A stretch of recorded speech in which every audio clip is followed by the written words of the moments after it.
Hello everybody, Eric Bryan here, owner of Precision Air and Heating. Since 1995, we have performed well over 250,000 service calls across the valley. We thought, what better way to share our experience and know-how than answering some common homeowner questions? Kim in Surprise asks, I'm thinking about replacing my AC unit and I also have an evaporative cooler. Should I keep the evaporative cooler along with my new AC unit?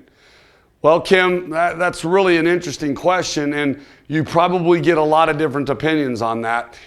There are certain times of the year where it is more efficient to run a swamp cooler than it is to run an air conditioning system from a monetary standpoint.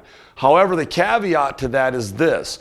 An air conditioning system provides good indoor air quality and you're able to contain the indoor air quality. With an evaporative cooler, you're going to relinquish the ability to do that. You're going to be taking outside air, unfiltered, running it through a piece of wet cardboard, literally, and then putting it into your home.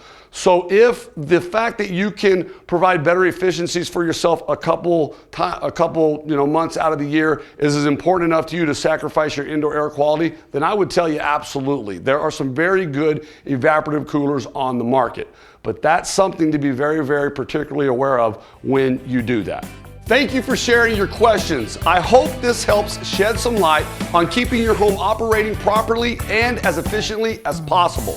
If you have questions regarding your AC, heating, plumbing, or home performance needs, post your questions on our Facebook page and check back for additional videos. Who knows, we might just answer your question next.